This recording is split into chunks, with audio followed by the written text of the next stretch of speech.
Сардана Авксентьева совместно с министром ЖКХ и энергетики республики осмотрела объекты капитального ремонта жилого фонда. Были осмотрены многоквартирные дома по адресам Каландришвили 40/6, Ярославского 39, Ярославского 41, Петра Алексеева 12/2. К нам подходили жители, обращали на то, что начинаются, мы и сами знаем, что начинаются дожди, и, к сожалению, кровельные работы немножко запаздывают.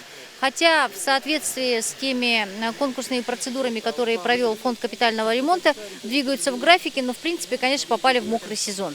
И меня, как главу города, беспокоит, чтобы имущество горожан не пострадало, и работы по кровле особенно были проведены как можно более в кратчайшие сроки. В ходе объезда глава города выслушала жалобу жительницы одного из близлежащих домов. У меня там все залито. Я вчера в Гомельске звонила, они приходили, акт сделали. А там кровлю меняют, что ли? Мы сразу же передали все подрядчику. Да. Составили акты для того, чтобы подрядчик урегулировал все вопросы с жителями. Вы на контроль, пожалуйста, возьмите. Больших нарушений не видим. Судя по докладам, работы идут в графике.